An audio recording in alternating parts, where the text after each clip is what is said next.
First Contact and Rejection.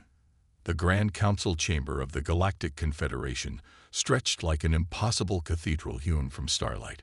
Thousands of alien representatives filled the spiral tiers, their bodies representing evolution's endless variations, crystalline entities that refracted light, gaseous beings contained in hovering orbs, and creatures with anatomies that defied human comprehension. Commander Maya Chen stood alone at the center podium, her simple navy blue Earth diplomatic uniform looking primitive among the elaborate regalia of species who measured their civilizations in millions of years. The silver translation module at her throat hummed softly, converting her words into the Confederation's standard communication frequency. Distinguished representatives of the Galactic Confederation. Maya began, her voice steady despite the overwhelming alienness surrounding her. I come before you as Earth's ambassador to formally request membership in your esteemed alliance of worlds. The first laugh came from the Phyrexian delegation, a chittering sound like metal scraping against glass that Maya's translator struggled to process. More laughter joined, creating a wave of mockery that washed over her from all directions. Look at this, announced Sovereign Silax, the imposing insectoid leader of the Phyrexians, his voice booming through the chamber. A carbon-based primate whose civilization still relies on fossil fuels for energy, asking to join beings who engineer stars. Maya had been briefed to expect this reaction, but the reality stung more than anticipated. She continued reading from her prepared statement, highlighting Earth's achievements: the terraforming of Mars, the construction of the Jovian orbital habitats, the harnessing of fusion energy. Primitive fusion, scoffed another delegate, a being composed of swirling plasma. We mastered that technology before your species had learned to walk upright. The view screens surrounding the chamber displayed Earth's proudest accomplishments: interplanetary travel, quantum computing, advanced bioengineering. But placed beside the feats of other civilizations, they appeared as childish as stone tools compared to antimatter reactors. Your species has been capable of space travel for what, less than 2 centuries, said a crystalline entity whose body pulsed with internal light. Most civilizations master interstellar travel before they're considered sentient by Confederation standards. From her position at the podium, Maya could see Dr. Elijah Wong and Lieutenant Zara Okafor sitting rigidly in the tiny Earth delegation section. Elijah's fingers tapped rapidly on his datapad, his eyes never leaving the complex equation scrolling across its surface. Zara's hand rested near her sidearm, a ceremonial gesture, as all weapons had been neutralized upon entering Confederation space. The chamber's immense voting display activated, holographic symbols appearing above the delegates as they registered their positions. The translation software converted the results for Maya to understand. Against, 1,247. For. 3. Abstain, 21. The Council Arbiter, a being of pure energy contained within an ancient mechanical shell, hovered forward. Ambassador Chen, the Confederation has considered Earth's application for membership. The motion fails by an overwhelming majority. Your civilization has not met even the minimum technological threshold for consideration. Maya gathered her materials with as much dignity as she could muster. She had expected rejection, but not the contempt that accompanied it. Perhaps in another 1,000 years, called out a Phyrexian delegate as she walked back to her team, when you've evolved beyond your biological limitations. More laughter followed her retreat. Only when they reached their small transport vessel did Maya allow herself to drop the diplomatic mask. She activated the ship's security protocols, ensuring their conversation couldn't be monitored. That went exactly as anticipated, she said, straightening her uniform. Did you get what we needed, Elijah? Dr. Wong nodded, his thin face lighting up with excitement. Complete sensor readings of all 34 major Confederation species and their technological signatures. Their arrogance made them careless. None of them bothered to shield their quantum frequencies. Lieutenant Okafor was already sending an encrypted burst transmission back to Earth. Admiral Lockhart will receive this within minutes. Project Ascension can proceed to final stage. Maya looked out the viewport at the massive Confederation hub station. Constructed around an artificial star, it housed representatives from over 10,000 worlds, spanning 3 spiral arms of the galaxy. A gleaming monument to cooperation among advanced species, cooperation that had been smugly denied to humanity. "They think we're still playing with toys," Maya said quietly. "Time to show them we found the instruction manual." The Antarctic research base Omega lay 3 kilometers beneath the ice, its existence known to fewer than 200 people on Earth. Inside the central chamber, Admiral Diana Lockhart watched as the final calibrations were made to the vessel that represented humanity's greatest scientific achievement. The UESS Pathfinder didn't look particularly impressive. A matte black ovoid approximately 70 meters in length with no visible external features.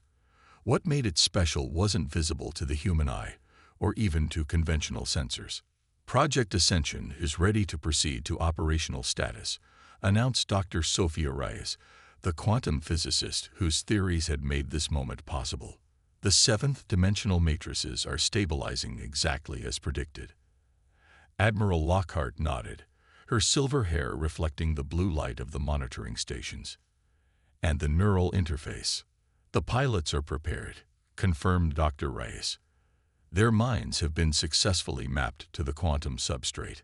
The Admiral turned to the 12 men and women seated in reclined chairs around the perimeter of the chamber, their heads encased in neural interface helmets that connected them to the Pathfinder systems.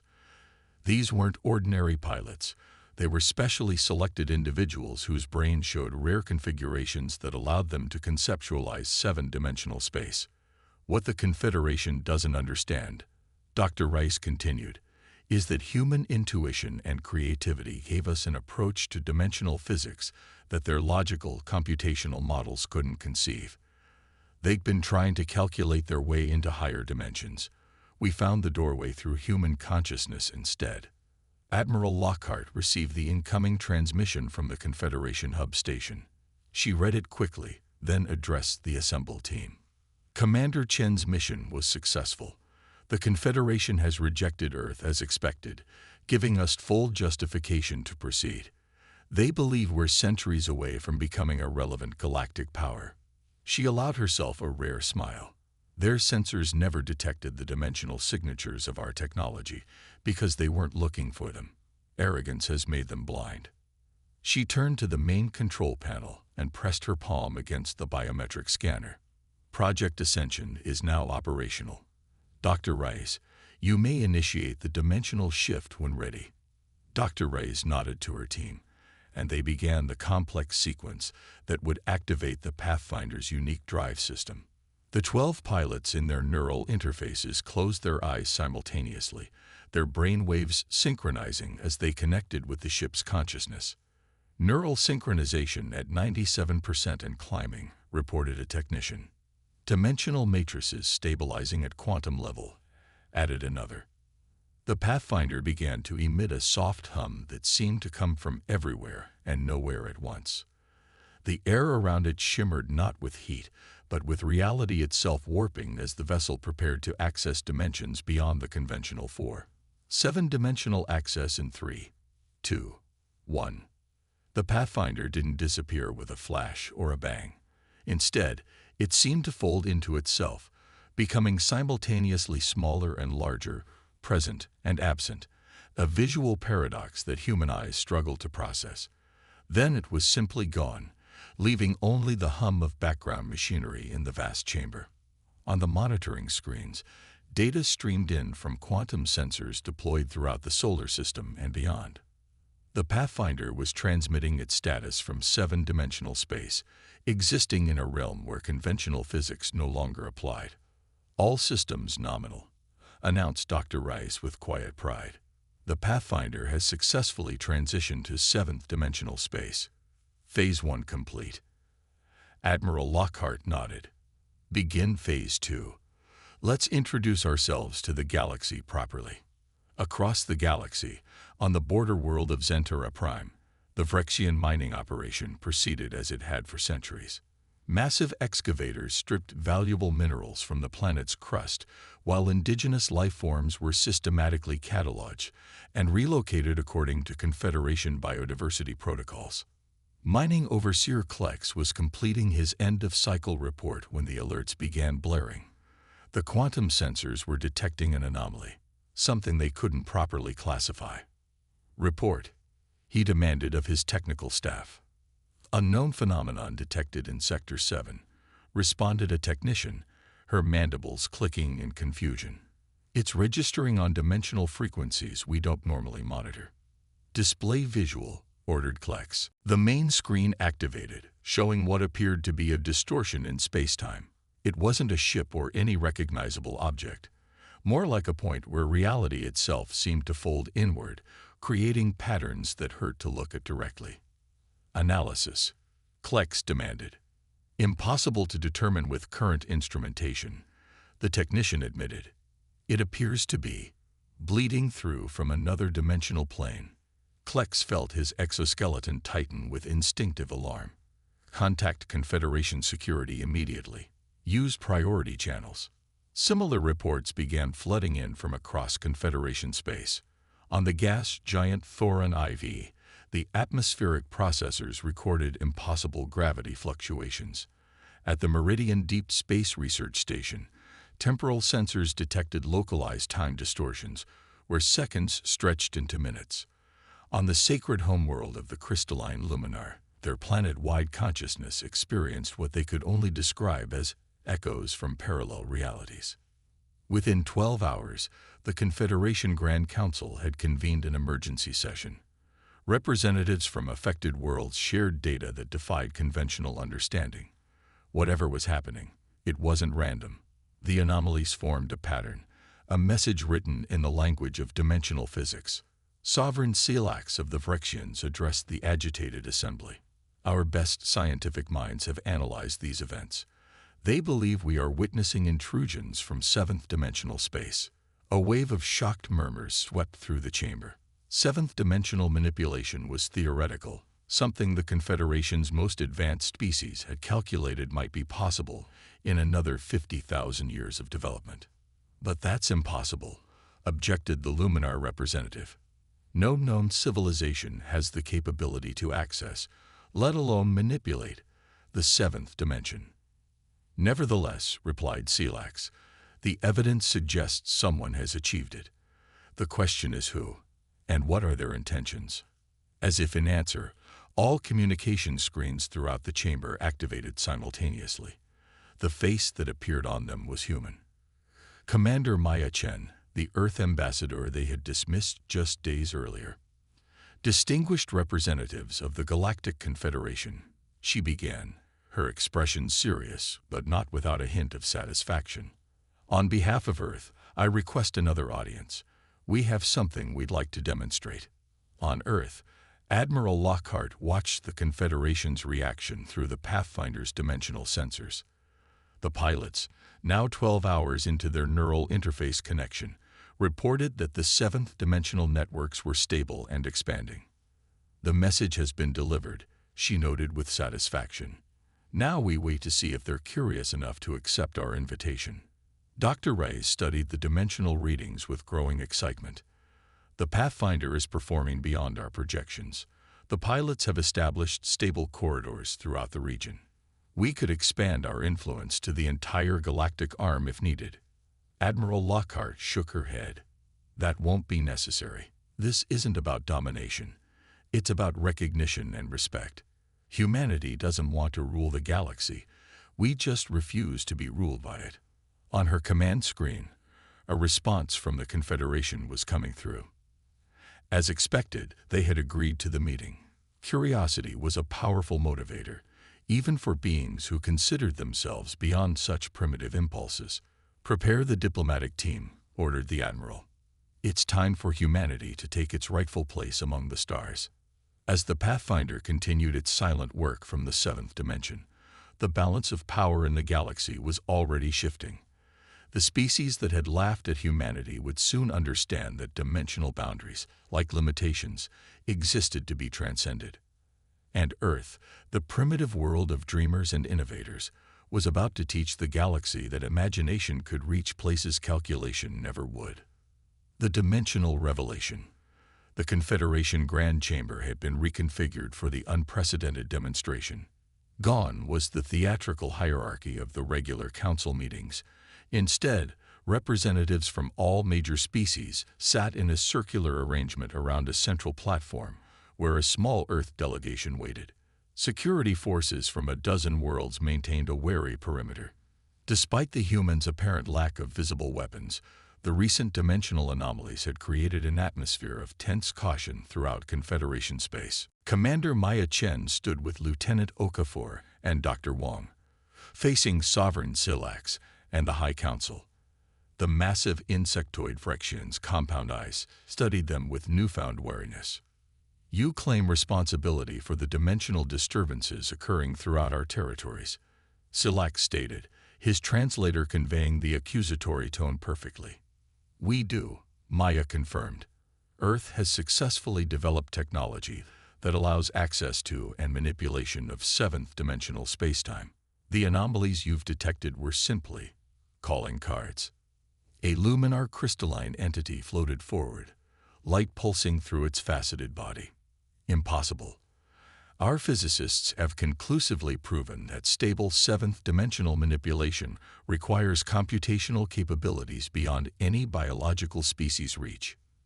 Dr. Wong stepped forward, activating a holographic display that showed complex mathematical equations. Your models assumed a purely technological approach. We took a different path, merging consciousness with quantum computing to create a biological-technological interface that allows human minds to intuitively navigate higher dimensions. The equations expanded, showing neural mapping patterns alongside quantum matrices. Several alien scientists leaned forward, their body language revealing intense interest despite their skepticism. You expect us to believe, said a gaseous entity contained within a floating orb, that primitive human brains can conceptualize dimensions beyond the four we experience. Maya smiled. We don't expect you to believe. We're here to demonstrate, with your permission. After a tense discussion among the council members, Silax gave a reluctant nod. Proceed. But be warned, any hostile action will be met with immediate response from our defense systems. Maya touched her communication device. Pathfinder, you are cleared for manifestation. For a moment, nothing happened. Then the air in the center of the chamber began to shimmer. Reality itself seemed to fold inward, creating visual patterns that caused several delegates to look away in discomfort. It wasn't a traditional ship materialization. There was no flash of light or technological signature. Instead, the UESS Pathfinder simply existed as if it had always been there, but had only now chosen to intersect with conventional spacetime. The matte black vessel hovered silently above the platform. No propulsion systems were visible, no energy readings registered on conventional sensors.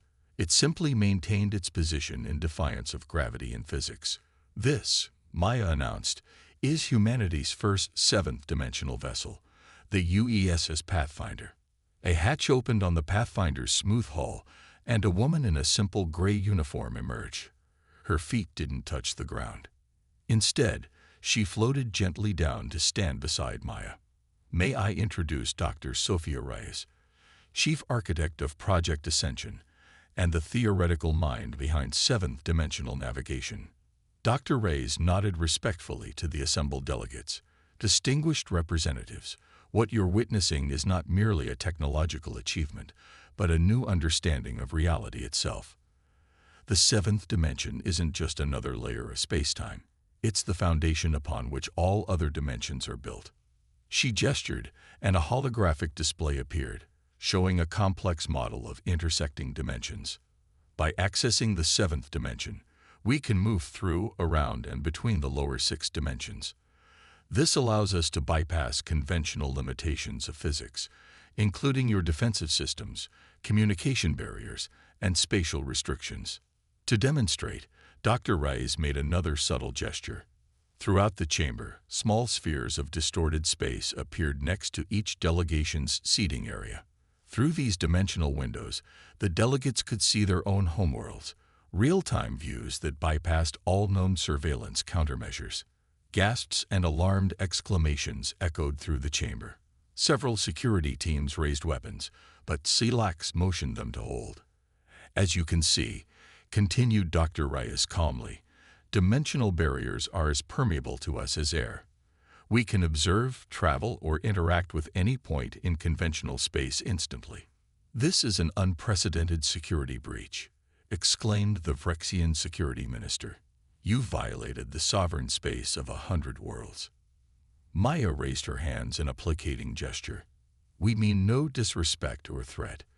We're merely demonstrating capabilities that you refuse to believe we possessed. The windows will close momentarily. As promised, the dimensional apertures faded away, leaving the delegates in various states of shock and alarm. Why reveal this now? Demanded Silax. If your technology is as powerful as you claim, you could have simply taken what you wanted from the Confederation. Maya's expression grew serious. Because that's not who we are. Humanity doesn't seek domination. We seek cooperation. We could have used this technology to extract resources, steal knowledge, or establish military supremacy. Instead, we're here, openly revealing our capabilities and inviting dialogue. Dr. Wong activated another holographic display. Our sensors have detected something concerning, something beyond the borders of known space that exists primarily in the higher dimensions. The display showed what appeared to be massive distortions propagating through the dimensional fabric of spacetime, like ripples in a pond, but vastly more complex. We believe these are the preliminary signs of a dimensional collapse event, Dr. Reyes explained. A natural phenomenon where higher dimensions begin to fold into lower ones, causing catastrophic breakdown of conventional spacetime. The Luminar representative floated forward, its crystalline structure vibrating with concern. If true, such an event would devastate entire sectors before our conventional science could even detect it. Precisely. Maya nodded. Earth could potentially shield itself using seventh-dimensional technology, but the rest of the galaxy would be defenseless. That's not a future we want. Silax's compound eyes studied the humans with new understanding. So this demonstration, this revelation of your capabilities, it's not merely about recognition. No, Maya confirmed. It's about survival, for all of us. Earth is formally requesting Confederation membership not from a position of weakness, but from a desire to contribute. Our seventh-dimensional technology, combined with your millennia of scientific advancement, could create defenses against the coming collapse. A thoughtful silence fell over the chamber as the implications sank in. Finally, the Luminar representative spoke again. Most young species, upon discovering superior technology, immediately weaponize it. When faced with rejection, they typically respond with resentment and hostility. Yet you've done neither. Maya smiled. Perhaps that's why humanity developed this particular technology first. Our greatest strength isn't our intelligence or our technology. It's our capacity for empathy, cooperation, and imagination. The voting display activated once more. This time, the result was dramatically different. For 1,196. Against 51. Abstain 24. The Council Arbiter hovered forward. The Galactic Confederation formally extends membership to Earth, with special status as a dimensional authority. A technology exchange program will begin immediately to address the looming crisis. As the chamber erupted in excited discussion, Dr. Reyes turned to Maya with a satisfied smile. Remember when you asked me why our dimensional interface required pilots with high empathy scores? This is why. Technology without compassion becomes weaponry. Dimensional power without wisdom becomes domination. Maya nodded, watching as delegates who had laughed at humanity days before now approached with expressions of respect and curiosity. The universe doesn't need another conquering species. It needs bridge builders. Lieutenant Okafor was already coordinating with Confederation security to establish protocols for the joint response to the dimensional threat. Dr. Wong was deep in conversation with scientists from 3 different worlds, comparing notes on dimensional theory. 6 months later, the combined efforts of Earth and the Confederation had yielded results that neither could have achieved alone. A network of seventh-dimensional stabilizers had been deployed throughout the threatened sectors, their designs merging human intuitive interface technology with the Confederation's advanced material science. In Earth orbit, a new structure had taken shape, the Dimensional Academy, where students from 1,000 worlds came to learn the unique human approach to higher dimensional navigation. In exchange, Earth received technological advancements that would have taken centuries to develop independently. Admiral Lockhart stood in the Academy's observation dome with Dr. Reyes, watching as the first mixed-species class of dimensional pilots prepared for their training mission. Humans worked alongside beings of utterly alien biology and evolution, their minds linked through the neural interfaces that allowed consciousness to transcend dimensional boundaries.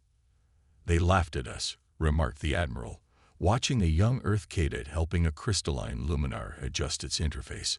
"Now they're sending their brightest minds to learn from us." Dr. Reyes nodded. The greatest barrier was never technological. It was imagination. Other species approached dimensional physics as a computational problem to be solved. Humans approached it as a reality to be experienced. On the main training floor, the cadets were boarding a new vessel, larger than the Pathfinder, incorporating design elements from a dozen worlds. The UESS Horizon represented the next generation of dimensional ships created through genuine collaboration. "The dimensional collapse has been contained for now," Admiral Lockhart noted, reviewing the latest reports. "But our sensors are detecting similar patterns forming in other sectors. This wasn't a one-time event." "No," agreed Dr. Reyes. "I believe it's the universe evolving, dimensions shifting and realigning. What we're witnessing may be the natural process of cosmic development, one that happens on a scale of billions of years." The Horizon began its pre-launch sequence, its hull shimmering with the now familiar dimensional distortion patterns. Unlike the Pathfinder's solitary mission, this ship carried representatives from 27 species, all working together to map the higher dimensions. "What's most remarkable," Dr. Rice continued, "is how quickly attitudes change, from mockery to partnership in less than a year." Admiral Lockhart allowed herself a small smile. "Fear is a powerful motivator, but so is wonder. We showed them both." As the Horizon prepared to transition into seventh-dimensional space, a communication came through from the vessel's captain, a young commander who had once been Maya Chen's aide. "Academy Control, this is UES Horizon. Dimensional drive is synchronized. Crew is ready. Request permission to ascend." Admiral Lockhart stepped forward. "Horizon, this is Control. You are cleared for dimensional ascension. Safe journeys." The ship began to shift, folding through realities in a display that still inspired awe even among those who had witnessed it many times before. Then it was gone, leaving only ripples in the fabric of space-time that quickly settled back to normal. Dr. Reyes checked her dimensional sensors, nodding with satisfaction. Perfect transition. They've established stable seventh-dimensional presence and are beginning their survey mission. On screens throughout the Academy, data began flowing in. New discoveries, new understandings from realms of existence that had been purely theoretical just months before. Beings who had evolved in separate corners of the galaxy worked side by side, combining their unique perspectives to map the unmappable. "I wonder what they'll find out there," mused Admiral Lockhart. Dr. Rice smiled. "That's the wonder of dimensions beyond our comprehension. The possibilities are literally infinite." As the first day of the Academy's full operations drew to a close, Earth took its place in the galactic community not as a conquered world or a conqueror, but as something far more valuable.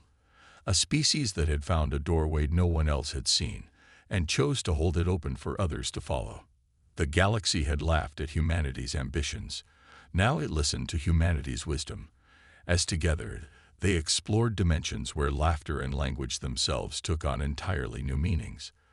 And somewhere in the seventh dimension, where time existed as a landscape rather than a river, the future unfolded with possibilities that even the most advanced predictive models couldn't fathom, because they would be shaped not by calculation, but by something uniquely human: the courage to imagine what might be, and the compassion to ensure it would be wonderful.